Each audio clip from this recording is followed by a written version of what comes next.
Clip number 807۔ اس clip میں قرآن پاک کی سورہ طٰہٰ کی آیت نمبر 23 سے 28 تک کی تلاوت، ترجمہ اور تفسیر قرآن صراط الجنان آپ سماعت فرمائیں گے۔ بسم اللہ الرحمن الرحیم۔ ترجمہ، اللہ کے نام سے شروع جو نہایت مہربان رحمت والا ہے۔ لنریک من آیاتنا الکبریٰ۔ ترجمہ، تاکہ ہم تجھے اپنی بڑی بڑی نشانیاں دکھائیں۔ لنریک من آیاتنا الکبریٰ، تاکہ ہم تجھے اپنی بڑی بڑی نشانیاں دکھائیں۔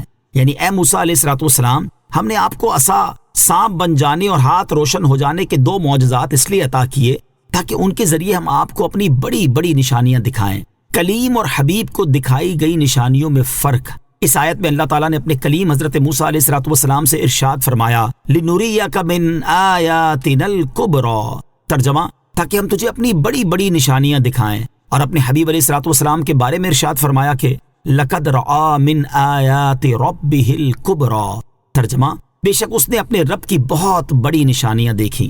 ان میں فرق یہ ہے کہ حضرت موسیٰ علیہ السلام کو جو بڑی بڑی نشانیاں دکھائی گئیں ان کا تعلق فقط زمین کے عجائبات سے ہے، جبکہ سید المرسلین علیہ السلام نے اپنے رب کی جو بڑی نشانیاں دیکھی ہیں ان کا تعلق زمین کے عجائبات سے بھی ہے اور آسمانوں کے عجائبات سے بھی ہے۔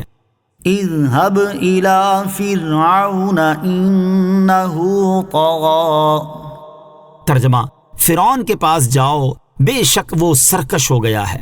اذهب الى فرعون، فرعون کے پاس جاؤ۔ ارشاد فرمایا کہ اے موسیٰ علیہ السلام، تم ہمارے رسول ہو کر فرعون کے پاس جاؤ، بے شک وہ سرکش ہو گیا ہے اور کفر میں حد سے گزر گیا اور خدائی کا دعویٰ کرنے لگا ہے۔ حقیقت میں تو حضرت موسیٰ علیہ السلام کو فرعون اور اس کے تمام ماننے والوں کی طرف بھیجا گیا تھا، البتہ فرعون کو خاص طور پر ذکر کرنے کی وجہ یہ ہے کہ اس نے خدا ہونے کا دعویٰ کیا تھا اور کفر میں حد سے گزر گیا تھا۔ قال رب اشرح لی صدری ویسر لی امری واحلل عقدۃ من لسانی یفقہوا قولی۔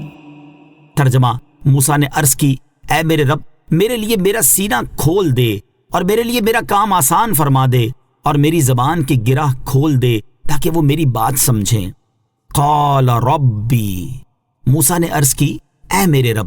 اس آیت اور اس کے بعد والی 3 آیات کا خلاصہ یہ ہے کہ جب حضرت موسیٰ علیہ السلام کو سرکش فرعون کی طرف جانے کا حکم دیا گیا اور آپ علیہ السلام جان گئے کہ انہیں ایک ایسے عظیم کام کا پابند کیا گیا ہے جس کے لیے سینہ کشادہ ہونے کی حاجت ہے، تو آپ علیہ السلام نے اللہ تعالیٰ کی بارگاہ میں عرض کی، اے میرے رب عز و جل، میرے لیے میرا سینہ کھول دے اور اسے رسالت کا بوجھ اٹھانے کے لیے وسیع فرما دے اور اسباب پیدا فرما کر دیگر رکاوٹیں ختم کر کے میرے لیے میرا وہ کام آسان فرما دے جس کا تو نے مجھے حکم دیا ہے، اور میری زبان کی گرہ کھول دے جو بچپن میں آگ کا انگارہ منہ میں رکھ لینے سے پڑ گئی ہے، تاکہ وہ لوگ رسالت کی تبلیغ کے وقت میری بات سمجھیں۔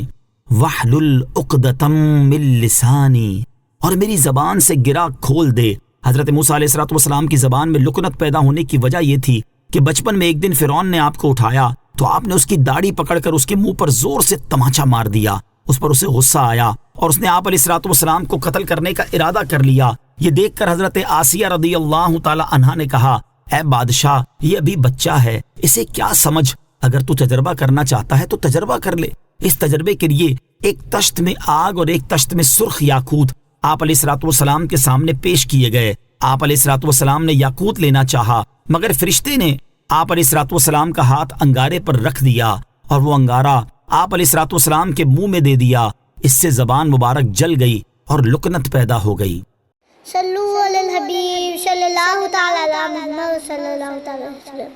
مجھے اپنی اور ساری دنیا کی لوگوں کی اصلاح کی کوشش کرنی ہے انشاءاللہ عز و جل۔